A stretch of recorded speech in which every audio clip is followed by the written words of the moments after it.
മാലിയുടെ ബാലരാമായണം ശ്രദ്ധിക്കുന്ന എല്ലാ ശ്രോതാക്കൾക്കും ഉള്ള പോലെ എനിക്കും സംശയം തോന്നി തുടങ്ങിയിട്ടുണ്ട്. ഇതിലെ ഭാഷ, വാചകങ്ങളുടെ ഘടന എല്ലാം ഇപ്പോഴത്തെ കുട്ടികൾക്ക് മനസ്സിലാവുമോ, അല്ലെങ്കിൽ ഈ വാക്കുകൾ, ഇതിൽ പറയുന്ന ചില വാക്കുകളൊക്കെ ആയിട്ട് നമ്മുടെ കുട്ടികൾക്ക് പരിചയമുണ്ടോ എന്നത് ഒരു സംശയമായി തോന്നി തുടങ്ങിയിരിക്കുന്നു.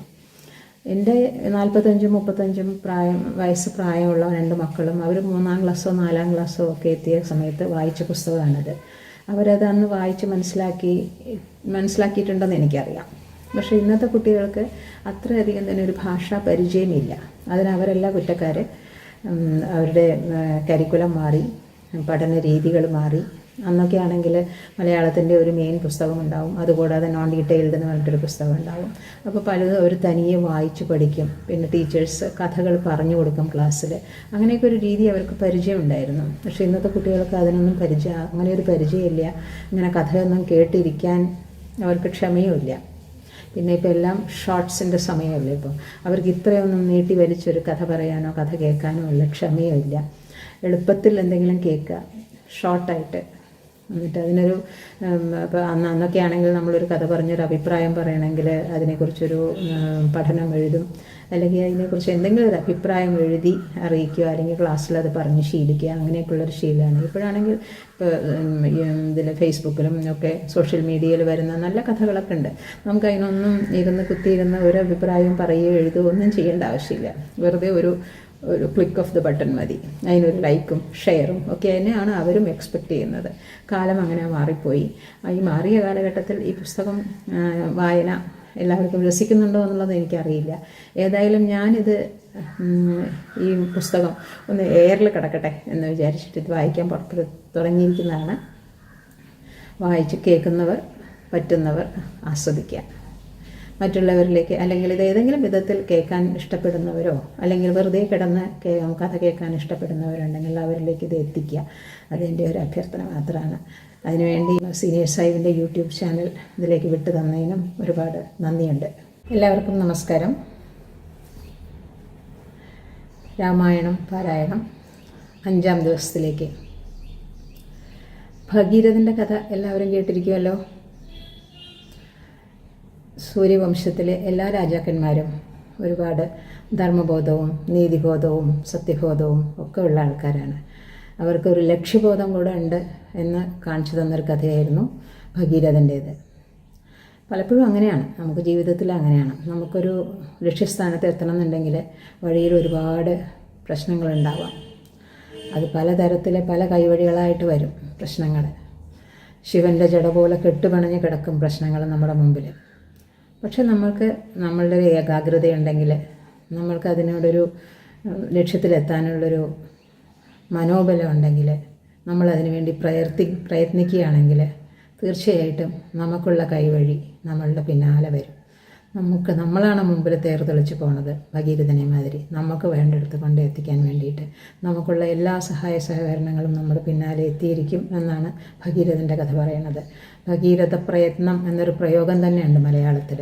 ഏതെങ്കിലും ഒരു കാര്യം വളരെ കഷ്ടപ്പെട്ട് നേടിയെടുക്കുന്നതിന് വളരെ ഭഗീരഥ പ്രയത്നം ചെയ്തിട്ടാണ് അത് നേടിയെടുത്തിരിക്കുന്നത് എന്നൊരു പ്രയോഗം ഉണ്ട്. ഞങ്ങളുടെയൊക്കെ കുട്ടിക്കാലത്ത് വാക്യത്തിൽ ഉപയോഗിക്കുക എന്നൊരു ചില വാക്കുകൾ തരും, എന്നിട്ട് അത് വെച്ചൊരു സെൻറ്റൻസ് ഫോം ചെയ്യുന്നൊരു രീതി ഉണ്ടായിരുന്നു. കുട്ടികളോടായിട്ട് പറയാണ്. ആ രീതി ഇപ്പോഴുണ്ടോ എന്നുള്ളത് എനിക്കറിയില്ല. അപ്പോൾ ഭഗീരഥ പ്രയത്നം എന്നുള്ളത് ഒരു അതികഠിനമായി പ്രയത്നിച്ച് ഒരു കാര്യം വീണ്ടെടുക്കുന്നതിന്, ഒരു കാര്യം നമ്മൾ പ്രയത്നിച്ചെടുക്കുന്നതിന് അതിന് ഭഗീരഥ പ്രയത്നം എന്നൊരു പ്രയോഗമുണ്ട്. അങ്ങനെ ഭഗീരഥൻ്റെ കഥ കഴിഞ്ഞു. ശ്രീരാമൻ്റെ വിവാഹം കഴിഞ്ഞിരിക്കുന്നു. സീതയും ആയിട്ട് സഹോദരങ്ങളുമായിട്ട് അവിടുന്ന് മിഥിലാപുരിയിൽ നിന്ന് അവർ അയോധ്യയിലേക്ക് യാത്രയാകുകയാണ്. ഇനി കഥ തുടരാം. 4 പുത്രന്മാരെയും അവരുടെ മോഹനാംഗികളായ നവവധുക്കളെയും കൊണ്ട് ദശരഥൻ വസിഷ്ഠ മഹർഷിയെ മുൻനിർത്തി പരിവാരങ്ങളുടെ മുമ്പിലായി സ്വരാജധാനിയിലേക്ക് പ്രയാണം ആരംഭിച്ചു. മാർഗമധ്യേ പ്രകൃതിയാകെ പൊടുന്നനവെ മാറിമറിയുന്നത് കണ്ട് മഹാരാജാവും മറ്റുള്ളവരും ചഞ്ചലഹൃദയരായി തീർന്നു. സൂര്യന് എന്തെന്നില്ലാത്ത മങ്ങലേൽക്കുകയും അതിൻ്റെ ഫലമായി ദിക്കുകൾ തെളിവറ്റതാവുകയും പൊടിപടലമുയർന്ന് ആകാശത്തെ മറയ്ക്കുകയും പക്ഷികൾ ഉച്ചത്തിൽ ചിലച്ചു പറക്കുകയും ചെയ്തു. ആസന്ന ഭാവിയിൽ സംഭവിക്കാൻ പോകുന്ന ഏതോ ഘോര വിപത്തിൻ്റെ മുൻസൂചനകളായ ദുർനിമിത്തങ്ങളാണ് ഇവയൊക്കെ എന്നുള്ളതിന് ആർക്കും ഒരു സംശയവും ഉണ്ടായിരുന്നില്ല. ഉള്ളം നടുക്കുന്ന മഴുവേന്തി കാലാഗ്നി പോലെ കത്തിജ്വലിച്ച് ക്ഷത്രിയ കുലാന്തകനായ പരശുരാമനെതിരെ വരുന്നത് കണ്ടപ്പോൾ സംശയത്തിന് സ്ഥിരീകരണമുണ്ടായി എന്ന് മാത്രമല്ല, എല്ലാവരും ഭയപരവശരുമായി. പരശുരാമൻ ശ്രീരാമൻ്റെ നേർക്കടുത്ത് മേഘനിർഘോഷ തുല്യമായ കഠിനസ്വരത്തിൽ പറഞ്ഞു: രാമ, ശൈവചാപമൊഴിച്ച് നീ വീര്യം പ്രദർശിപ്പിച്ച കഥ ഞാൻ അറിഞ്ഞിരിക്കുന്നു. ആട്ടെ, എൻ്റെ കൈവശമുള്ള ഈ വില്ല് കുലച്ച് അമ്പ് തൊടുക്കുവാൻ നിനക്ക് സാധിക്കുമോ എന്ന് ഞാനൊന്ന് കാണട്ടെ. നിനക്കത് സാധിച്ചാൽ നീ വീരനാണെന്ന് ഞാൻ സമ്മതിക്കാം. അതിനുശേഷം നമുക്ക് ദ്വന്ദ്വയുദ്ധവും ആവാം. അത് കേട്ട് ദശരഥൻ തൊഴുകൈയോടും യാചനാഭാവത്തോടും പരശുരാമനോട് പറഞ്ഞു: ഭഗവാനെ, ക്ഷത്രരോഷം ശമിപ്പിച്ച് തപസ്സു ചെയ്യുന്ന ഋഷിവര്യനാണല്ലോ അവിടുന്ന്. കാരുണ്യമുണ്ടായി ബാലന്മാരായ എൻ്റെ പുത്രന്മാർക്ക് അഭയമരുളണേ. ദേവേന്ദ്രനോട് പ്രതിജ്ഞ ചെയ്ത് ആയുധം ഉപേക്ഷിക്കുകയും ഭൂമിയെല്ലാം കശ്യപിന് നൽകുകയും ചെയ്തതാണല്ലോ അവിടുന്ന്. ഞങ്ങളെ സർവനാശത്തിൽ നിന്ന് രക്ഷിക്കണമേ. ദശരഥൻ്റെ അഭ്യർത്ഥന തൃണവൽഗണിച്ചുകൊണ്ട് പരശുരാമൻ വീണ്ടും ശ്രീരാമനെ നേരിട്ടു. നീ ഓടിച്ചത് ശൈവചാപമാണ്. എൻ്റെ കയ്യിലുള്ള ഈ വില്ലാകട്ടെ വൈഷ്ണവവുമാണ്. നീ ഇതെടുത്ത് പ്രയോഗിക്കൂ, കാണട്ടെ നിന്റെ സാമർഥ്യം. ശ്രീരാമൻ യാതൊരു ചാഞ്ചല്യവും കൂടാതെ ക്ഷത്രിയ ഹന്താവായ പരശുരാമൻ്റെ പക്കൽ നിന്ന് വൈഷ്ണവചാപം വാങ്ങി ഏറ്റവും നിഷ്പ്രയാസം നിർദ്ദിഷ്ട കൃത്യം നിർവഹിച്ച് നിസ്തുല പരാക്രമനായ പ്രതിദ്വന്ദ്വിയെ പരാജിതനാക്കി. പരശുരാമൻ പറഞ്ഞു: രാമ, അങ്ങ് യഥാർത്ഥത്തിൽ ആരാണെന്ന് എനിക്കിപ്പോൾ അറിവായി. മഹാവിഷ്ണുവായ ദേവദേവനാണ് അങ്ങ്. അങ്ങയിൽ നിന്ന് പറ്റിയ പരാജയത്തിൽ എനിക്കൊട്ടും ലജ്ജ തോന്നുന്നില്ല. ഞാനിതാ മഹേന്ദ്രഗിരിയിലേക്ക് ചെന്ന് തപസ്സനുഷ്ഠിക്കുവാൻ പോകുകയാണ്. തുടർന്ന് പരശുരാമൻ ശ്രീരാമനെ വാഴ്ത്തി സ്തുതിച്ച് വലത്ത് വെച്ചിട്ട് അവിടുന്ന് യാത്രയായി. ശ്രീരാമൻ പരശുരാമദത്തമായ ദിവ്യചാപം വരുണദേവനെ ഭാരമേൽപ്പിച്ച് വസിഷ്ഠ മഹർഷിയെയും ദശരഥനെയും നമസ്കരിച്ചു. പ്രിയപുത്രൻ്റെ വിജയത്തിലും അപായം ഒഴിഞ്ഞു പോയതിലും ആഹ്ലാദഭരിതനായിത്തീരുന്ന ദശരഥൻ ശ്രീരാമനെ ഗാഠഗാഠം ആലിംഗനം ചെയ്ത് നെറുകയിൽ പല ഒരു ചുംബിച്ചു. തൽക്കാലത്തേക്ക് വിഘ്നപ്പെട്ട ഘോഷയാത്ര പുനരാരംഭിച്ച് അയോധ്യ നഗരിയിൽ എത്തിച്ചേർന്നപ്പോൾ പ്രജാസഞ്ചയങ്ങൾ ജയാരവങ്ങളോടും മംഗളവാദ്യങ്ങളോടും കൂടി അവരുടെ മഹാരാജാവിനെയും രാജകുമാരന്മാരെയും നവവധുക്കളെയും എതിരേറ്റു. രാജമാതാക്കൾ 4 സ്നുഷകളെയും ഉപചാരത്തോടും സ്നേഹത്തോടും സ്വീകരിച്ച് ഓരോരുത്തർക്കും പ്രത്യേകമായി തയ്യാറാക്കിയിട്ടുള്ള അന്തഃപുരങ്ങളിലേക്ക് ആനയിച്ചു. ശ്രീരാമൻ സീതയോടുകൂടിയും ഭരതൻ മാണ്ഡവിയോടുകൂടിയും ലക്ഷ്മണൻ ഊർമിളയോടുകൂടിയും ശത്രുഘ്നൻ ശുതകീർത്തിയോടുകൂടിയും ദാമ്പത്യ ജീവിതം ആരംഭിച്ചു. അല്പകാലം കഴിഞ്ഞ് ഒരു ദിവസം ദശരഥൻ ഭരതനെ അരികിലേക്ക് വിളിച്ചു. മകനെ, നിന്റെ മാതൃസഹോദരനായ യുധാജിത്ത് മിഥിലയിൽ വെച്ച് എന്നോട് ഒന്ന് അപേക്ഷിച്ചിരുന്നു. അതായത് നിന്നെ കേകയത്തിലേക്ക് കൂട്ടിക്കൊണ്ടുപോയി കുറച്ച് ദിവസം താമസിപ്പിക്കുവാൻ അനുവദിക്കണമെന്ന്. അതിനുവേണ്ടിയാണ് യുധാജിത്ത് ഇന്നോളം ഇവിടെ താമസിക്കുന്നതും. മാതൃനെ സന്തോഷപ്പെടുത്തുക നിന്റെ കർത്തവ്യമാണെന്ന് ഞാൻ പ്രത്യേകം പറയേണ്ടതില്ലല്ലോ. പിതൃനിർദ്ദേശാനുസരണം പ്രവർത്തിക്കുവാൻ സന്നദ്ധനായ ഭരതൻ മാതാപിതാക്കളെ പ്രണമിച്ച് ജ്യേഷ്ഠനായ ശ്രീരാമനെ ആശ്ലേഷിച്ച് യുധാജിത്തിനോടൊന്നിച്ച് മാതൃഗൃഹത്തിലേക്ക് യാത്രയായി. ഭരതനെ പിരിയാതെ കഴിഞ്ഞിരുന്ന ശത്രുഘ്നൻ ഒന്നിച്ചു പോയത് തികച്ചും സ്വാഭാവികമെന്നേ പറഞ്ഞുകൂടൂ. ശ്രീരാമലക്ഷ്മണന്മാർ അമ്മമാരെ വേണ്ടതുപോലെ പരിചരിക്കുകയും പിതാവിനെ രാജ്യകാര നിർവഹണത്തിൽ സഹായിക്കുകയും പ്രജാഹിതം നടത്തുകയും ചെയ്തുകൊണ്ടിരുന്നു. രാജാവിന് അളവില്ലാത്ത സംതൃപ്തിയും ജനങ്ങൾക്ക് അത്യധികമായ സന്തോഷവും നൽകിക്കൊണ്ട് ശ്രീരാമൻ സീതാസമേതനായി നാളുകൾ കഴിച്ചു. അവിചാരിതമായി ആസന്ന ഭാവിയിൽ ഉദ്വേഗജനകവും സന്താപഭരിതവുമായ ചില സംഭവ വികാസങ്ങൾക്ക് സാക്ഷ്യം വഹിക്കുകയായി രഘുവംശ രാജധാനിയായ അയോധ്യ നഗരി. എല്ലാവിധത്തിലും എന്നേക്കാൾ മേലെയാണ് എൻ്റെ മൂത്ത മകൻ ശ്രീരാമൻ. അവൻ ജഗൽപ്രിയനാണ്, സർവഭൂതദയാപരനാണ്, ലോകാഭിവൃദ്ധി തൽപരനാണ്. വീര്യത്തിൽ, ബുദ്ധിശക്തിയിൽ, അതെന്തിന് സകല സൽഗുണങ്ങളിൽ ശ്രീരാമന് തുല്യനില്ല. ഞാനാണെങ്കിൽ വയോവൃദ്ധനാണ്. ഞാൻ ജീവിച്ചിരിക്കെ അവന് രാജാവാകാൻ സാധിക്കുകയില്ല. അവൻ രാജാവായി ഭൂമി പാലിക്കുന്നത് കണ്ടുകൊണ്ട് എനിക്ക് മരിക്കാനിടയാകുമോ? ഇമ്മാതിരി ചിന്തകൾ മനസ്സിലുയർന്ന ദശരഥൻ അതിപ്രധാനങ്ങളായ ചില തീരുമാനങ്ങളെടുത്ത് മന്ത്രിമാരുമായി ആലോചിച്ചിട്ട് ശ്രീരാമന് രാജ്യാഭിഷേകം നടത്തണമെന്ന ഉദ്ദേശത്തോടുകൂടി നാഗരിക പ്രമുഖന്മാരുടെയും മറ്റു വേണ്ടപ്പെട്ടവരുടെയും സദസ്സ് വിളിച്ചുകൂട്ടി അവരോട് പറഞ്ഞു: സൂര്യവംശീയരായ രാജാക്കന്മാർ വളരെ കാലമായി സംരക്ഷിച്ചു പോരുന്ന ഈ രാജ്യത്തിന് നന്മ വരുത്തുവാൻ എനിക്ക് ആഗ്രഹമുണ്ട്. എൻ്റെ പൂർവികന്മാരുടെ കാലടികളെ പിന്തുടർന്ന് ഞാനും ആവും വിധം ഭരണം നടത്തിയിരിക്കുന്നു. വാർദ്ധക്യത്തിൻ്റെ അവശതകൾ ബാധിച്ചിരിക്കുന്ന ഞാൻ വിശ്രമിക്കുവാൻ ആഗ്രഹിക്കുന്നു.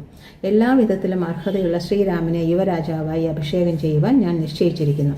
ഇതിനെക്കുറിച്ച് നിങ്ങളുടെ അഭിപ്രായം എന്നെ അറിയിക്കണം. തൻ്റെ തീരുമാനം സദസ്യർ ഐക്യകണ്ഠേനയും ഹർഷാരവത്തോടെയും അംഗീകരിച്ചത് കണ്ട് ആഹ്ലാദഭരിതനായി തീർന്ന ദശരഥൻ രാമാഭിഷേകത്തിനുള്ള ഏർപ്പാടുകൾ ചെയ്യുവാനും അവയ്ക്ക് മേൽനോട്ടം വഹിക്കുവാനും വസിഷ്ഠ മഹർഷിയോട് അപേക്ഷിച്ചു. ആ ചുമതല സന്തോഷത്തോടെ ഏറ്റെടുത്ത മഹർഷിയുടെ നിർദ്ദേശാനുസരണം യുവരാജാഭിഷേകം എന്ന മഹോത്സവത്തിനുള്ള സംഭാരങ്ങൾ ദ്രുതഗതിയിൽ ഒരുങ്ങിത്തുടങ്ങി. രാജവീഥികളെല്ലാം അടിച്ചു തെളിച്ച് വൃത്തിയാക്കുക, വർണ്ണോജ്വലങ്ങളായ കൊടിക്കൂറുകൾ എല്ലായിടവും തൂക്കിയിടുക, ചതുരംഗ സൈന്യങ്ങളെ സജ്ജമാക്കി യഥാസ്ഥാനങ്ങളിൽ നിർത്തുക, സുഗന്ധം 4 ദിക്കിലും പ്രസരിപ്പിക്കുന്ന ധൂപക്കൂറ്റികൾ സ്ഥാപിക്കുക, വിഭവസമൃദ്ധവും സ്വാദിഷ്ടവുമായ സദ്യവട്ടങ്ങൾ ഒരുക്കുക, ചൈതന്യങ്ങളിലും ദേവാലയങ്ങളിലും ശാസ്ത്രാനുസരികളായ പൂജാദികൾ നടത്തുക എന്നുവേണ്ട ചൈത്യങ്ങളിലും ദേവാലയങ്ങളിലും ശാസ്ത്രാനുസാരികളായ പൂജാദികൾ നടത്തുക എന്നുവേണ്ട വമ്പിച്ചൊരു ആഘോഷത്തിന് വേണ്ടുന്നതായ സകലതും തയ്യാറായി. അടുത്ത ദിവസം പൂയം നക്ഷത്രത്തിൽ തന്നെ രാമാഭിഷേകം നടത്തുവാൻ പെട്ടെന്ന് നിശ്ചയിച്ച ദശരഥൻ പ്രധാനമന്ത്രിയായ സുമന്ത്രനെ അയച്ച് ശ്രീരാമനെ വരുത്തി പറഞ്ഞു, മകനെ, എൻ്റെ പുണ്യം കൊണ്ട് എനിക്ക് നിന്നെ പുത്രനായി കിട്ടി. ഞാൻ സർവ്വസുഖങ്ങളും അനുഭവിക്കുകയും എല്ലാ കടപ്പാടുകളും വീട്ടുകയും ചെയ്തു കഴിഞ്ഞിരിക്കുന്നു. നിന്റെ അഭിഷേകം ചെയ്യുക എന്നൊന്ന് മാത്രമേ എനിക്കിനി ബാക്കിയുള്ളൂ. ഞാൻ ആവശ്യപ്പെടുന്നത് നീ ചെയ്യുക തന്നെ വേണം. നിന്റെ അഭിഷേകം നാളെ തന്നെ ഞാൻ നടത്താൻ പോകുന്നു. നീ ഇപ്പോൾ മുതൽ ഇന്ദ്രിയങ്ങളെ ശമിപ്പിച്ച് സീതയുമായി ദർഭപ്പുല്ലിൽ കിടന്ന് ഉപവസിക്കണം. ശരി, വേണ്ടതായ സകലതും രാവിലത്തെ അഭിഷേകത്തിനായി ചെയ്തുകൊള്ളുക. ശ്രീരാമൻ നേരെ കൗസല്യയുടെ അന്തപുരത്തിലേക്ക് ചെന്ന് അമ്മയെ വിവരം അറിയിച്ചു. കൗസല്യ പറഞ്ഞു, മകനെ, നീ ദീർഘായുഷ്മാനായിരിക്കട്ടെ. എൻ്റെ ചിരകാലമായുള്ള പ്രാർത്ഥന ഇന്നിതാ സഫലമായി. രഘുവംശരാജശ്രീ നിന്നെ പ്രാപിക്കുകയാണല്ലോ. ശ്രീരാമാഭിഷേകാഘോഷങ്ങളിൽ പങ്കെടുക്കുന്നതിനായി രാജവീഥികളിൽ തിങ്ങി നിറഞ്ഞ ജനാവലിയുടെ ആർപ്പുവിളികൾ കൊണ്ട് അന്തരീക്ഷം മുഖരിതമായി. തോരണങ്ങളും കമാനങ്ങളും പുഷ്പാലങ്കാരങ്ങളും കൊണ്ട് കമനീയമായിരുന്ന ആ രാജവീഥികളിൽ എന്തെന്നില്ലാത്ത ഒരു ആവേശം എല്ലായിടങ്ങളിലും ദൃശ്യമായി. കാരണം മനസ്സിലാക്കിയ കുബ്ജയായ മന്ധര എന്ന തോഴി അരിശത്തോടുകൂടി സ്വാമിനിയായ കൈകേയിയുടെ മണിമന്ദിരത്തിൽ ഒരു കൊടുങ്കാറ്റെന്ന പോലെ കയറി ചെന്നു. രാജ്ഞി, ആപത്ത് വലയം ചെയ്തിരിക്കുന്ന ഈ സമയത്ത് മൂഢയെപ്പോലെ അവിടുന്ന് സ്വസ്ഥനായിരിക്കുന്നല്ലോ. അതിശയം തന്നെ. അവിടുത്തെ സൗഭാഗ്യം വേനലിൽ നദി പോലെ വറ്റിപ്പോയിരിക്കുന്നു. മന്ധരെ, നിനക്ക് എന്തു പറ്റി? നിന്റെ മുഖം ദുഃഖം കൊണ്ട് വാടിയിരിക്കുന്നല്ലോ. അവിടുത്തെ നന്മ മാത്രമാണ് എൻ്റെ ലക്ഷ്യം. മഹാരാജാവിൻ്റെ ഇഷ്ടപത്നിയാണ് അവിടുന്ന്. പക്ഷേ രാജധർമ്മത്തിൻ്റെ കർക്കശത്വം അവിടുന്ന് അറിഞ്ഞിട്ടില്ല. മഹാരാജാവ് ഭരതനെ മാതുലഗൃഹത്തിലേക്ക് അയച്ചിട്ട് രാമനെ യുവരാജാവാക്കാൻ പോകുന്നു. എന്നെ സംബന്ധിച്ച് ഇത്രയും നല്ല വർത്തമാനം വേറെ കിട്ടാനില്ല. ആ വർത്തമാനം തന്ന നിനക്ക് എന്ത് സമ്മാനമാണ് വേണ്ടത്? ഞാനത് സന്തോഷത്തോടെ തരാം. ആപത്ത് തലയിൽ കയറിയിരിക്കുമ്പോൾ അതറിയാത്ത അവിടുത്തെ ബുദ്ധിശൂന്യത എന്നെ വല്ലാതെ ദുഃഖിപ്പിക്കുന്നു. രാജ്യാവകാശത്തിന് ഭരതനാണ് ശരിക്കുള്ള അർഹത. ഭരതന് രാമനിൽ നിന്നുണ്ടാകാവുന്ന വിപത്ത് ആലോചിക്കുമ്പോൾ എനിക്ക് ഭയമാകുന്നു. മഹാരാജാവിൻ്റെ മൂത്ത മകനായ രാമൻ യുവരാജാവാകുന്നതിൽ നീ എന്തിനു ദുഃഖിക്കണം? രാജ്ഞി, അവിടുന്ന് രാമൻ്റെ അമ്മയായ കൗസല്യയുടെ ദാസിയായി തീരും. ഭരതൻ രാമൻ്റെ അടിമയുമാവും, അത്ര തന്നെ. മന്ധരെ, രാമന് കൗസല്യയേക്കാൾ എന്നെയാണ് ഇഷ്ടം. രാമന് കിട്ടുന്ന രാജ്യം ഭരതൻ്റെ രാജ്യവുമാണല്ലോ. ഞാനിപ്പോൾ വന്നത് അവിടുത്തെ രക്ഷിക്കുവാൻ വേണ്ടിയാണ്. രാജ്യം കിട്ടിക്കഴിഞ്ഞാൽ രാമൻ ഭരതനെ പരലോകത്തേക്ക് അയച്ചെന്ന് വരാം. എങ്കിലും ഈ സമയത്ത് മഹാരാജാവ് ഭരതനെ ഇവിടെ നിന്ന് പറഞ്ഞയച്ചു കളഞ്ഞല്ലോ. ഓഹോ, അങ്ങനെയാണോ കാര്യം? അതെ, രാമനെ അയോധ്യയിൽ നിന്ന് അകറ്റാനും ഭരതനെ യുവരാജാക്കാനും ഉപായം ആലോചിക്കേണ്ടതിനുള്ള സമയമാണിത്. വൈകിയാൽ കാര്യമാകെ തകരാറിലാവും. നീ പറയുന്നതിൽ കാര്യമില്ലാതെയില്ല. ഉപായം നീ തന്നെ എനിക്ക് പറഞ്ഞു തരണം. രാജ്ഞി മുമ്പൊരിക്കൽ ദണ്ഡകത്തിലെ വൈജയന്തപുരത്തിൽ വെച്ച് ദേവേന്ദ്രനും ശംബരൻ എന്ന അസുരനും തമ്മിലുണ്ടായ യുദ്ധം അവിടുന്ന് ഓർമ്മിക്കുന്നുണ്ടായിരിക്കുമല്ലേ? നല്ലതുപോലെ ഓർമ്മിക്കുന്നുണ്ട്. ദേവേന്ദ്രൻ്റെ സഹായത്തിനെത്തിയ ദശരഥ മഹാരാജാവ് മുറിവ് പറ്റി മൂർച്ഛിച്ചു വീണു. അവിടുന്ന് അദ്ദേഹത്തെ യുദ്ധരംഗത്തിൽ നിന്ന് ഒഴിച്ചു മാറ്റി രക്ഷിക്കുകയുണ്ടായി. സന്തുഷ്ടനായ മഹാരാജാവ് അങ്ങേക്ക് 2 വരങ്ങൾ തന്നു. അപ്പോൾ അവിടുന്ന് ഭർത്താവിനോട് എന്തു പറഞ്ഞു? വരങ്ങൾ വേണ്ടുന്ന സമയത്ത് ഞാൻ വാങ്ങിക്കൊള്ളാം എന്ന് പറഞ്ഞു. ആ 2 വരങ്ങളും അവിടുന്ന് ഇപ്പോൾ പ്രയോജനപ്പെടുത്തണം. 1, രാമൻ 14 സംവത്സരം വനവാസം അനുഷ്ഠിക്കണമെന്ന്. 2, ഭരതൻ്റെ അഭിഷേകം നടത്തണമെന്ന്. ദുഷ്ടയായ മന്ധരയുടെ ദുർവാക്യങ്ങൾ മനസ്സിൽ സൃഷ്ടിച്ച കോളിളക്കത്തോടുകൂടി ദശരഥന്റെ പ്രാണാധികപ്രിയായ കൈകേയി അന്തഃപുരത്തിൽ കയറി ആഭരണങ്ങൾ പൊട്ടിച്ചെറിഞ്ഞ് മലിന വസ്ത്രങ്ങൾ ധരിച്ച് കബരീഭാരം കെട്ടഴിച്ച് വിടർത്തിയിട്ട് വെറും നിലത്ത് കിടന്ന് മഹാരാജാവിൻ്റെ ആഗമനം പ്രതീക്ഷിച്ചു. ശ്രീരാമന്റെ അഭിഷേകമാകുന്ന സന്തോഷ വാർത്ത അറിയിക്കണമെന്നുള്ള സതുദ്ദേശത്തോടുകൂടി ദശരഥൻ വന്ന് കയറിയപ്പോൾ കണ്ടത് ഈ കാഴ്ചയായിരുന്നു. തന്നോടുള്ള കോപമാണ് കൈകേയിയുടെ പെരുമാറ്റത്തിന് കാരണമെന്ന് മനസ്സിലാക്കിയ ആ വൃദ്ധകാമുകൻ ആദ്യം അന്താളിക്കുകയും പിന്നീട് രാജ്ഞിയെ സമാധാനപ്പെടുത്തുവാൻ യത്നിക്കുകയും ചെയ്തു. പ്രിയേ, ഞാൻ നിന്നോട് യാതൊരു തെറ്റും ചെയ്തിട്ടില്ലല്ലോ. നിന്റെ ഏത് ആഗ്രഹവും നിറവേറ്റാൻ എനിക്ക് സന്തോഷമേ ഉള്ളൂ. വധശിക്ഷയ്ക്ക് വിധേയനായ ഏതെങ്കിലും ഒരുവനെ മോചിപ്പിക്കണമെന്ന് നിനക്ക് ആഗ്രഹമുണ്ടോ? ദരിദ്രനെ കോടീശ്വരനാക്കണോ? കോടീശ്വരനെ യാചകനാക്കണോ? നിനക്ക് എന്ത് വേണമെങ്കിലും ഞാൻ ചെയ്തു തരാം. ഈ പറഞ്ഞത് സത്യമാണ്. അത് കേട്ട് കൈകേയി പറഞ്ഞു, എനിക്ക് പ്രത്യേകമായൊരാഗ്രഹമുണ്ട്. അത് അങ്ങ് സാധിപ്പിച്ചു തരാമെന്ന് സത്യവും ചെയ്യണം. ദശരഥൻ അനുസരിച്ചു. കൈകേയി, എൻ്റെ ജീവനേക്കാൾ ഞാൻ സ്നേഹിക്കുന്ന രാമൻ്റെ പേരിൽ ഞാനിതാ ആണയിട്ട് പറയുന്നു, നിന്റെ ഏത് ആഗ്രഹവും ഞാൻ നിറവേറ്റാം, പോരെ? അപ്പോൾ കൈകേയി പറഞ്ഞു, പണ്ട് ദേവാസുര യുദ്ധ സമയത്ത് അങ്ങെനിക്ക് 2 വരങ്ങൾ തരികയുണ്ടായല്ലോ. ഞാൻ ആ വരങ്ങളെ ന്യാസമായി അങ്ങേക്ക് ഏൽപ്പിക്കുകയുണ്ടായി. അവ ഇപ്പോൾ എനിക്ക് തരണം. രാമനെ യുവരാജാവാക്കുവായി പൂർത്തിയാക്കിയിട്ടുള്ള സംഭാരങ്ങൾ കൊണ്ട് എൻ്റെ മകൻ ഭരതൻ്റെ അഭിഷേകം നടത്തണം. രാമൻ 14 സംവത്സരക്കാലത്തേക്ക് വനവാസവും അനുഷ്ഠിക്കണം. കൈകേയിയുടെ ക്രൂരവാക്കുകൾ കേട്ട് ശിരസിൽ അശനിപാതമുണ്ടായ മാതിരി ദശരഥൻ ബോധരഹിതനായി നിലംപതിച്ച് നിശ്ചലനായി കിടന്നു. നേരം കഴിഞ്ഞ് ബോധം വീണപ്പോൾ തനിക്കുണ്ടായത് ദിവാസ്വപ്നമോ ചിത്തഭ്രമമോ ഭൂതബാധയോ എന്താണെന്ന് തിരിച്ചറിയാൻ കഴിയാതെ മഹാരാജാവ് കുഴങ്ങി. ഒടുവിൽ സംഭവങ്ങളുടെ വിശദരൂപം മനസ്സിൽ തെളിഞ്ഞപ്പോൾ അദ്ദേഹത്തിൻ്റെ മനസ്സിൽ നിറഞ്ഞ കോപതാപാദികൾ വാഗ്രൂപം കൊണ്ട് അധരങ്ങളിലൂടെ പുറത്തേക്ക് വന്ന് കൈകേയിയുടെ നേർക്കൊഴുകി. എടി വംശനാശിനി, ദുഷ്ടേ, ഞാനോ രാമനോ നിനക്ക് എന്ത് തെറ്റാണ് ചെയ്തത്? രാജശ്രീയായി കരുതി കൊട്ടാരത്തിൽ കയറ്റപ്പെട്ട നീ വാസ്തവത്തിൽ ഉഗ്രവ്യാളിയായിരുന്നുവോ? സൂര്യനെ കൂടാതെ ലോകം നിലനിന്നെന്ന് വരാം, വെള്ളം കൂടാതെ സസ്യങ്ങൾ വളർന്നെന്ന് വരാം, പക്ഷേ എൻ്റെ രാമനെ കൂടാതെ എനിക്ക് ജീവിതമുണ്ടായിരിക്കുകയില്ല. ഞാനിതാ നിന്റെ കാലുകളിൽ നമസ്കരിക്കുകയാണ്. നീ എന്നോട് ദയവ് കാണിക്കണം. ഇത്ര ദാരുണമായ ഈ ചിന്ത നിനക്ക് എങ്ങനെയുണ്ടായി? നീ എത്ര തവണ പറഞ്ഞിട്ടുണ്ട് നിന്റെ മൂത്ത മകനാണ് ധർമ്മിഷ്ഠനായ രാമനെന്ന്? നിന്നെ ശുശ്രൂഷിക്കുന്നതിൽ ആനന്ദം കൊള്ളുന്ന രാമനെ 14 വർഷത്തേക്ക് കാട്ടിലേക്ക് അയക്കാൻ നിനക്ക് എങ്ങനെ മനസ്സ് വന്നു? കൈകേയി, വൃദ്ധനും ആസന്നമരണനുമായി എന്നിൽ നിനക്ക് ദയവുണ്ടായിരിക്കണം. ഈ ഭൂലോകത്തുള്ള എന്ത് വേണമെങ്കിലും ഞാൻ നിനക്ക് തരാം. ഭർത്താവായ ഞാൻ ഭാര്യയായി നിന്റെ കാലു പിടിക്കാം. രാമനെ വനത്തിലയക്കുന്ന കാര്യം മാത്രം പറയരുത്. കൈകേയിക്ക് അണുവോളം ചാഞ്ചല്യമുണ്ടായില്ല. മഹാരാജാവേ, വരം തന്നിട്ട് അതിൽ അനുതപിക്കുന്നത് ഏത് ധർമ്മം? അങ്ങ് സത്യലംഘനത്തിന് ഉദ്യമിക്കുകയാണോ? പൂർവികന്മാരുടെ നിർമ്മല യശസ്സിൽ അങ്ങ് കളങ്കം ചേർക്കുകയാണല്ലേ? ധർമ്മമായാലും ശരി അധർമ്മമായാലും ശരി അങ്ങ് സത്യം പാലിക്കുക തന്നെ വേണം. അങ്ങ് രാമൻ അഭിഷേകം നടത്തിയാൽ ഞാൻ അങ്ങയുടെ മുമ്പിൽ വെച്ച് വിഷം കുടിച്ചു മരിക്കും. എന്നാണ് എൻ്റെ മകൻ ഭരതനാണ് ഞാൻ ഈ പറഞ്ഞത് സത്യം. ദശരഥന്റെ വാക്കുകൾ നിഷ്ഠൂര ഹൃദയായി കഴിഞ്ഞിരുന്ന കൈകേയിയുടെ നിശ്ചയദാർഢ്യത്തിന് അണുവളവെങ്കിലും അയവ് വരുത്തിയില്ല. താൻ അനേകം തവണ അഭ്യർത്ഥന ആവർത്തിക്കുകയും അലമുറയിടുകയും നിലത്ത് കിടന്നിരുളുകയും ചെയ്തത് നിഷ്ഫലമായി പോയി എന്ന ബോധം ഒടുവിൽ അദ്ദേഹത്തിൻ്റെ ഹൃദയത്തിൽ വേരൂന്നി. നേരം കുറേയേറെ ഇഴഞ്ഞു നീങ്ങിയപ്പോഴേക്കും മഹാരാജാവിനോട് അഭിഷേക കാര്യങ്ങൾ ചർച്ച ചെയ്യുന്നതിനായി മന്ത്രിപ്രധാനനായ സുമന്ത്രൻ കൈകേയിയുടെ അന്തഃപുരത്തിലേക്ക് ചെന്നു. ദശരഥന്റെ ദുഃഖപാരവശ്യവും ഔഷധയും കണ്ട സുമന്ത്രൻ കാര്യമെന്തെന്നറിയാതെ ഇതികർത്തവ്യതാമൂഢനായി നിൽക്കെ കൈകേയി പറഞ്ഞു, സുമന്ത്രരെ, മഹാരാജാവ് രാമനെ കാണാൻ ആഗ്രഹിക്കുന്നു. അങ്ങ് ഉടൻ ചെന്ന് രാമനെ കൂട്ടിക്കൊണ്ടുവരൂ. രാജ്ഞിയുടെ നിർദ്ദേശം ദശരഥന് നൽകിയപ്പോൾ ഉദ്വിഗ്നമാനസനായി തീർന്ന സജീവോത്തമൻ കൈകേയിയുടെ അന്തഃപുരത്തിൽ നിന്നിറങ്ങി ശ്രീരാമന്റെ കൊട്ടാരത്തിലേക്ക് നടന്നു തുടങ്ങി.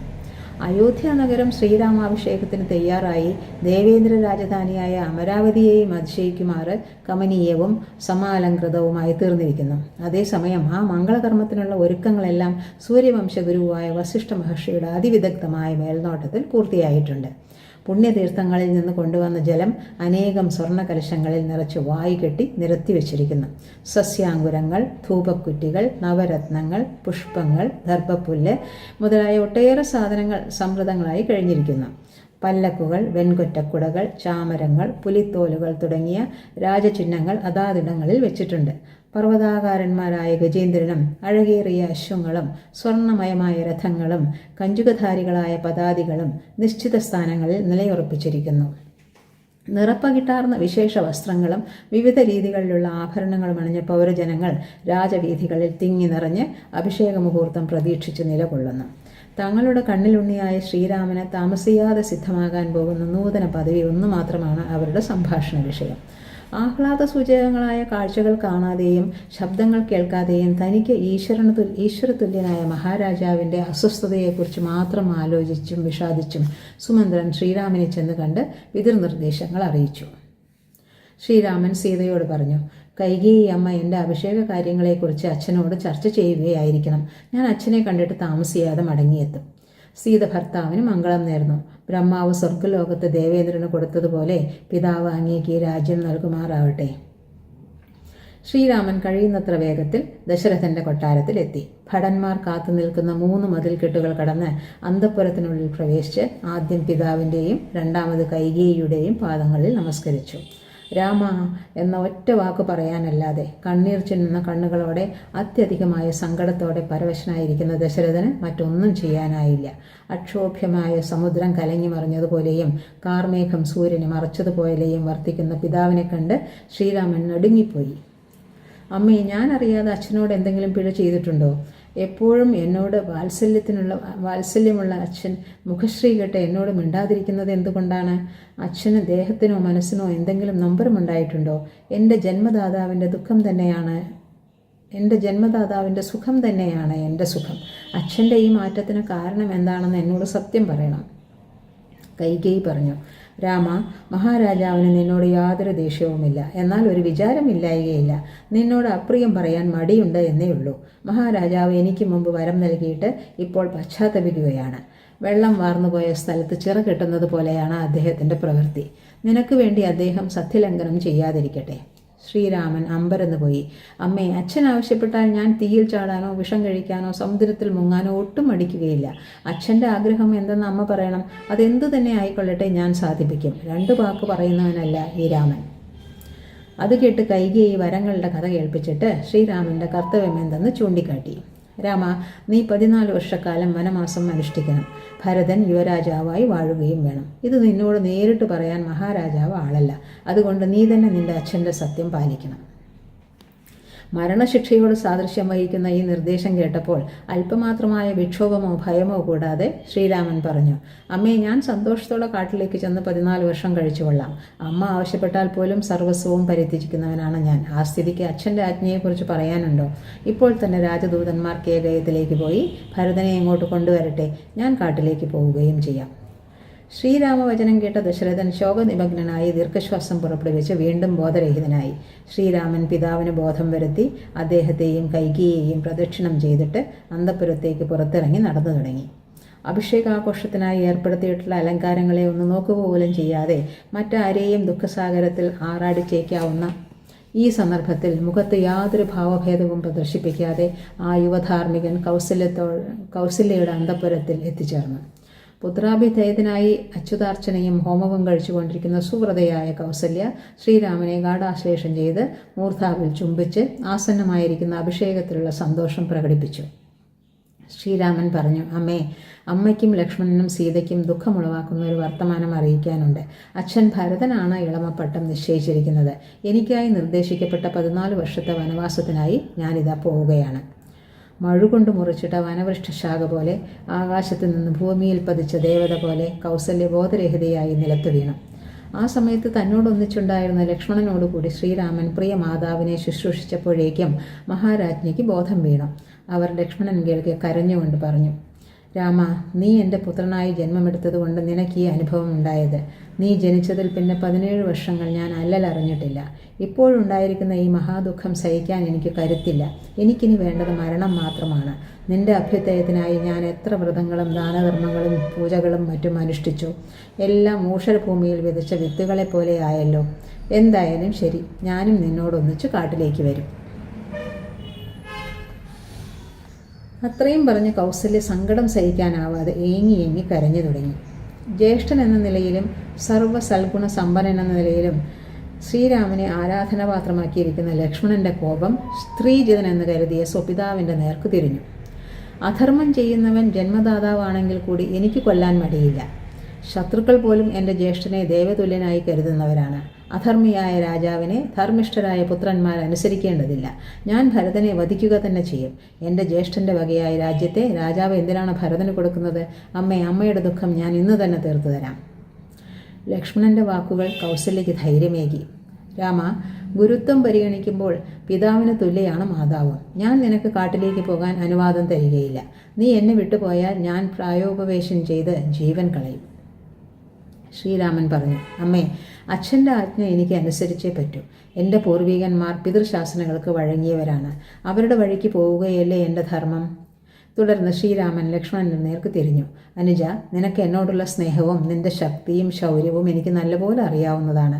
ധർമ്മമാണ് ഈ ലോകത്തിൽ ഏറ്റവും അമൂല്യമായിട്ടുള്ളത്. നമ്മുടെ അച്ഛൻ ധർമ്മിഷ്ഠന്മാരിൽ ധർമ്മിഷ്ഠനാണ്. അദ്ദേഹത്തിൻ്റെ ആജ്ഞ അനുസരിക്കാതിരിക്കാൻ എനിക്ക് നിർവാഹമില്ല. നീ നിന്റെ ദുർബുദ്ധി ഉപേക്ഷിക്കണം. ശ്രീരാമൻ വീണ്ടും വീണ്ടും വനവാസത്തിനുള്ള അനുമതി അപേക്ഷിക്കുക, കൗസല്യ ആ അനുമതി നിഷേധിച്ച് പുത്രനെ പിടിച്ചു നിർത്തുവാൻ ശ്രമിക്കുക, അതെല്ലാം കുറേ നേരം തുടർന്നു പോയി. ഒടുവിൽ കൗസല്യയ്ക്ക് ഒന്ന് ബോധ്യമായി. ശ്രീരാമൻ നിശ്ചയത്തിൽ നിന്ന് അണുമാത്രം വ്യതിചലിക്കുകയില്ലെന്നും തൻ്റെ തീവ്രയത്നം തികച്ചും വിഫലമാണെന്നും ഗത്യന്തരമില്ലാതെ രാജ്ഞി പറഞ്ഞു. പൊന്നുമകനെ, ഏതൊരു ധർമ്മത്തെയാണോ നീ സദാ അവലംബിക്കുന്നത്, ആ ധർമ്മം നിന്നെ എന്നുമെന്നും രക്ഷിക്കട്ടെ. നീ ചൈത്യദേവാലയങ്ങളിൽ ആരെയൊക്കെയാണ് ആരാധിക്കുന്നത്, അവരെല്ലാം എന്നുമെന്നും നിന്നെ രക്ഷിക്കട്ടെ. വിശ്വാമിത്ര മഹർഷി നിനക്ക് ഉപദേശിച്ചു തന്നിട്ടുള്ള അനേകം ദിവ്യാസ്ത്രങ്ങൾ എന്നുമെന്നും നിന്നെ രക്ഷിക്കട്ടെ. മാതൃഭക്തിയിലും പിതൃഭക്തിയിലും കുടികൊള്ളുന്ന ശക്തി എന്നുമെന്നും നിന്നെ രക്ഷിക്കട്ടെ. ദേവന്മാർ, മഹർഷിമാർ, ഋതുക്കൾ, പുണ്യതീർത്ഥങ്ങൾ എന്നുമെന്നും നിന്നെ രക്ഷിക്കട്ടെ. നീ കൃതാർത്ഥനായി വനവാസം കഴിച്ച് അരോഗദൃഢഗാത്രനായി തിരിച്ചെത്തി രാജ്യഭരണം നടത്തുന്നത് കാണാൻ നിന്റെ ഈ പെറ്റമ്മയ്ക്ക് സംഗതി വരട്ടെ.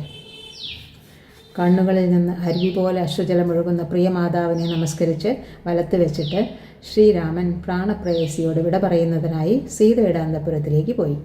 രാജ്യത്തിൻ്റെയും രാജവംശത്തിൻ്റെയും ഭാവിയെ സാരമായി സ്പർശിക്കുന്ന സംഭവ വികാസങ്ങളെക്കുറിച്ച് ഒരറിവും കിട്ടിയിട്ടില്ലാത്ത സീതയെ കണ്ടപ്പോൾ ശ്രീരാമൻ്റെ പൂർണ്ണചന്ദ്രാഭിരാമമായ മുഖം അല്പമൊന്ന് മ്ലാനമായി. ഭർത്താവിൻ്റെ പ്രത്യാഗമനത്തിനായി അക്ഷമയായി കാത്തിരുന്ന സീത ആ ഭാവവ്യത്യാസം കാണാതിരുന്നില്ല. പ്രാണനാഥ, എന്തുണ്ടായി? അഭിഷേകം നടക്കാൻ പോകുന്ന ഈ മംഗളാവസരത്തിൽ അങ്ങയുടെ മുഖത്ത് സന്തോഷം കാണുന്നില്ലല്ലോ. എന്താണ് ഈ മുഖസ്തോകത്തിന് കാരണം? കൈകേയിയുടെ കൊടും ക്രൂരതയുടെ ഫലമായി തനിക്ക് നിശ്ചയിക്കപ്പെട്ട വനവാസത്തെക്കുറിച്ച് പറഞ്ഞിട്ട് ശ്രീരാമൻ തൻ്റെ അഭാവത്തിൽ സീത എങ്ങനെ പെരുമാറണമെന്ന് നിർദ്ദേശിച്ചു. സീതയെ, യുവരാജാവായ ഭരതൻ്റെ മുമ്പിൽ വെച്ച് നീ എൻ്റെ ഗുണങ്ങൾ ചൂണ്ടിക്കാട്ടരുത്. എൻ്റെ വനവാസം അവസാനിക്കുന്നത് വരെ നീ വ്രതവും നോൽമ്പും മറ്റുമായി കഴിയണം. ദിവസവും എൻ്റെ അച്ഛനെയും അമ്മയെയും മറ്റമ്മമാരെയും വന്ദിക്കുകയും ശുശ്രൂഷിക്കുകയും ചെയ്യണം. ഒരിക്കലും ഭരതന് അപ്രിയം ചെയ്യരുത്. നീ ദൃഢസത്യവ്രതയായും ധർമ്മപരയുമായി നാളുകൾ നയിക്കണം. ശരി, ഞാനിനി കാട്ടിലേക്ക് പോകട്ടെ. ഭർത്തൃവചനം കേട്ടപ്പോൾ പ്രിയഭാഷിണിയും പ്രിയാർഹയുമാണെങ്കിലും അല്പമായ പ്രേമകോപത്തോടുകൂടി സീത പറഞ്ഞു, പതിരു പോലുള്ള പാഴ്വാക്കുകൾ അങ്ങ് എന്തിനാണ് പറയുന്നത്? അവ കേട്ടിട്ട് എനിക്ക് ചിരി വരുന്നു. ഭർത്താവിൻ്റെ സുഖദുഃഖങ്ങൾ തന്നെയാണ് ഭാര്യ അനുഭവിക്കുക.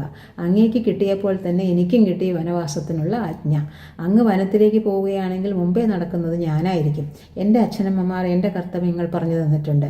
അവയെക്കുറിച്ച് അങ്ങൊന്നും പറയേണ്ടതായിട്ടില്ല. എൻ്റെ പിതൃഗൃഹത്തിൽ എന്ന പോലെ ഞാൻ അങ്ങയോടൊന്നിച്ച് കൊടുങ്കാട്ടിൽ കഴിഞ്ഞുകൊണ്ടും എൻ്റെ ബ്രഹ്മചര്യവ്രതത്തോടുകൂടി അങ്ങയെ പരിചരിച്ച് നാളുകൾ നയിക്കും. എൻ്റെ ഈ തീരുമാനം മാറ്റാൻ ആർക്കും തന്നെ സാധ്യമല്ല. അങ്ങ് ഒന്നിച്ചില്ലെങ്കിൽ എനിക്ക് സ്വർഗം പോലും ആവശ്യമില്ല. അങ്ങ് എന്നിൽ നിന്ന് പിരിഞ്ഞാൽ ഞാൻ മരിക്കുക തന്നെ ചെയ്യും. അത്രയും പറഞ്ഞപ്പോഴേക്കും നിരുദ്ധകണ്ഠയും ബാഷ്പാകുലേക്ഷണയുമായ പത്നിയെ സമാശ്വസിപ്പിക്കുവാൻ ശ്രീരാമൻ യത്നിച്ചു. പ്രിയെ, നീ സുഖമായി ജീവിക്കണമെന്ന ആഗ്രഹം മുൻനിർത്തി ഞാൻ പറയുകയാണ്. വനത്തിൽ എപ്പോഴും ദുഃഖം മാത്രമേയുള്ളൂ.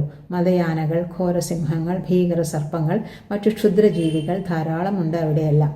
മുൾച്ചെടികളും ദർഭപ്പുല്ലുകളും കല്ലുകളും നിറഞ്ഞ നിലത്ത് ചവിട്ടാൻ പോലും വിഷമമാണ്. മെത്ത പഴുത്തു കൊഴിഞ്ഞു വീണ ഇലകളും ഭക്ഷണം കായ്കനികളും മാത്രമായിരിക്കും. ഏതു തരത്തിലായാലും നിനക്ക് കാനനവാസം ദുസ്സഹമായിരിക്കും. അത്രയും പറഞ്ഞപ്പോഴേക്കും നിരുദ്ധകണ്ഠയും ബാഷ്പാകുലേക്ഷണയുമായ പത്നിയെ സമാശ്വസിപ്പിക്കുവാൻ ശ്രീരാമൻ യത്നിച്ചു. പ്രിയെ, നീ സുഖമായി ജീവിക്കണമെന്ന ആഗ്രഹം മുൻനിർത്തി ഞാൻ പറയുകയാണ്. വനത്തിൽ എപ്പോഴും ദുഃഖം മാത്രമേയുള്ളൂ. മതയാനകൾ, ഘോരസിംഹങ്ങൾ, ഭീകര സർപ്പങ്ങൾ, മറ്റു ക്ഷുദ്രജീവികൾ ധാരാളമുണ്ട് അവിടെയെല്ലാം. മുൾച്ചെടികളും ദർഭപ്പുല്ലുകളും കല്ലുകളും നിറഞ്ഞ നിലത്ത് ചവിട്ടാൻ പോലും വിഷമമാണ്. മെത്ത പഴുത്തു കൊഴിഞ്ഞു വീണ ഇലകളും ഭക്ഷണം കായ്കനികളും മാത്രമായിരിക്കും. ഏതു തരത്തിലായാലും നിനക്ക് കാനനവാസം ദുസ്സഹമായിരിക്കും. പക്ഷേ ആ വാദമുഖങ്ങളൊന്നും സീതയ്ക്ക് സ്വീകാര്യമായിരുന്നില്ലെന്ന് മനസ്സിലാക്കിയ ശ്രീരാമൻ പിന്നെയും ശ്രമം തുടർന്നു. തന്നെ വനത്തിലേക്ക് അനുഗമിക്കുന്നതിനുള്ള ദൃഢനിശ്ചയത്തിൽ നിന്ന് പ്രിയ പത്നിയെ പിന്തിരിപ്പിക്കുവാൻ ആ ശ്രമം വിജയിച്ചില്ലെന്ന് മാത്രമല്ല, മനോവേദന കൊണ്ട് പിടയുന്ന സീത ഈശ്വരതുല്യനായ ഭർത്താവിനെ ഗാഢാലിംഗനം ചെയ്ത് അഭ്യർത്ഥന പലതവണ ആവർത്തിക്കുകയും ചെയ്തു. താമരപ്പൂവിൽ നിന്ന് വെള്ളത്തുള്ളികൾ എന്ന പോലെ ആ പതിവ്രതാരത്നത്തിൻ്റെ കണ്ണുകളിൽ നിന്ന് പളുങ്കുമണികളെ പോലെയുള്ള തപ്തബാഷ്പബിന്ദുക്കൾ ഉതിർന്നു വീഴുകയും മുഖം ജലത്തിൽ നിന്ന് പറിച്ചിട്ട് താമരപ്പൂവിനൊപ്പം വാടി വരളുകയും ചെയ്തു. ഒടുവിൽ ഗത്യന്തരമില്ലാതെ ശ്രീരാമൻ തന്നോടൊന്നിച്ച് 14 സംവത്സരം നീണ്ടു നിൽക്കുന്ന വനവാസത്തിന് തയ്യാറായിക്കൊള്ളുവാൻ സീതയ്ക്ക് അനുമതി നൽകി. ആനന്ദതുന്തിലയായിത്തീർന്ന സീത ഭർത്താവിൻ്റെ നിർദ്ദേശം അനുസരിച്ച് തൻ്റേതായ പട്ടുവസ്ത്രങ്ങളും ആഭരണങ്ങളും ശയ്യകളും മഞ്ചങ്ങളുമെല്ലാം ഓരോരുത്തർക്കായി ദാനം ചെയ്ത് കൃതാർത്ഥത നേടാൻ ഒരുങ്ങി. ശ്രീരാമനോടൊന്നിച്ച് സീതാഗൃഹത്തിലേക്ക് ചെന്നിരുന്ന ലക്ഷ്മണൻ്റെ മുറയായി. ജ്യേഷ്ഠൻ്റെ പാദങ്ങളിൽ വീണു പൊട്ടിക്കരഞ്ഞുകൊണ്ട് ആ സഹോദര സ്നേഹി പറഞ്ഞു, ജ്യേഷ്ഠൻ വനത്തിലേക്ക് പോകുന്നത് എൻ്റെ പുറകെയായിരിക്കണമെന്ന് എനിക്ക് നിർബന്ധമുണ്ട്. ജ്യേഷ്ഠനെ പിരിഞ്ഞിരിക്കുന്നിടത്തോളം കാലം ലോക ഐശ്വര്യങ്ങളോ അമരത്വം തന്നെയോ എനിക്ക് നൽകപ്പെട്ടാലും ഞാൻ അവയെ തിരസ്കരിക്കും. തന്നെ നിഴൽ പോലെ പിന്തുടരുകയും തന്നെ സേവിക്കുന്നതിൽ മാത്രം സൗഖ്യം കണ്ടെത്തുകയും ചെയ്യുന്ന അനുജനെ പിന്തിരിപ്പിക്കുവാനും ശ്രീരാമൻ തീവ്രയത്നം ചെയ്തുവെങ്കിലും ഫലമില്ലെന്ന് കണ്ട് തന്നോടുകൂടി പോന്നുകൊള്ളാൻ അനുജ്ഞ നൽകി. ജ്യേഷ്ഠൻ്റെ അനുമതി ലഭിച്ചതിൽ സന്തോഷാശ്രുക്കൾ പൊഴിച്ചുകൊണ്ട് ലക്ഷ്മണൻ ശ്രീരാമൻ്റെ നിർദ്ദേശപ്രകാരം വരുണദേവദത്തമായ 2 ദിവ്യചാപങ്ങളും അസ്ത്രമൊടുങ്ങാത്ത 2 ആവനാഴികളും അഭേദ്യമായ 2 കവചങ്ങളും തീഷ്ണ തേജസ് വിതറുന്ന 2 നിശിത ഖഡ്ഗങ്ങളും എടുത്തുകൊണ്ടുവന്നു. ശ്രീരാമൻ സീതയുടെയും ലക്ഷ്മണൻ്റെയും സാന്നിധ്യത്തിൽ വസിഷ്ഠപുത്രനും യോഗിവര്യനുമായ സുതഞ്ജനും മറ്റു പുരോഹിതന്മാർക്കും ആശ്രിതന്മാർക്കും ഭൃത്യന്മാർക്കുമായി തൻ്റേതായ ധനവും മറ്റു വസ്തുക്കളും വാരിക്കോരി ദാനം ചെയ്തു.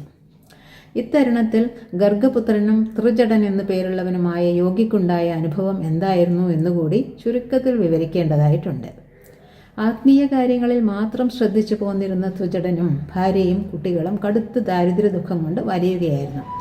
ഭക്ഷണത്തിന് പോലും വഴി കാണാതെ അഴലിലാണ്ട് കഴിഞ്ഞ ഗൃഹനാഥ മറ്റൊരു നിവൃത്തിയുമില്ലാതെ ഭർത്താവിനോട് പറഞ്ഞു, ദയവ് ചെയ്ത് അങ്ങ് ശ്രീരാമനെ ചെന്ന് കണ്ട് സങ്കടം ഉണർത്തിക്കണം. ധർമാത്മാക്കളിൽ മുമ്പനാണ് ശ്രീരാമൻ എന്ന് പ്രസിദ്ധമാണല്ലോ.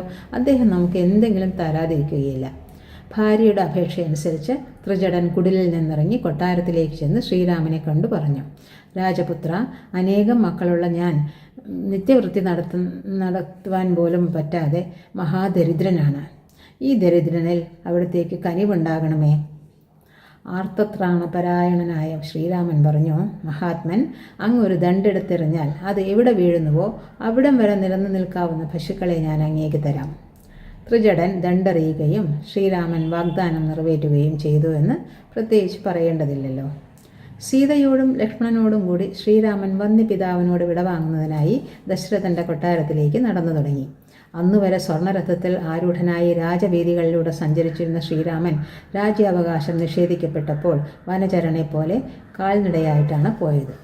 തെരുവുകളിലും മണിമാളികകളുടെ മട്ടുപ്പാവുകളിലും മുറ്റം തിങ്ങി നിറഞ്ഞിരുന്ന പൗരജനങ്ങൾക്ക് അടക്കാനാവാത്ത ദുഃഖമുളവാക്കിയ ഒരു കാഴ്ചയായിരുന്നു അത്. ശ്രീരാമാഭിഷേകം വിഘ്നപ്പെട്ടതും തുടർന്നുള്ള സംഭവങ്ങളും അറിഞ്ഞപ്പോൾ മുതൽ മഹാരാജാവിനെയും കൈകേയിയെയും മന്ധരയെയും പഴിക്കാത്തവരെ ആരും തന്നെ ഉണ്ടായിരുന്നില്ല. ശ്രീരാമനോട് ചെയ്ത അപരാധം തങ്ങളോട് ചെയ്ത അപരാധമായി കരുതിയേ അക്കൂട്ടരുടെ ചിന്തകൾ പല വഴിക്കും തിരിയുകയായി.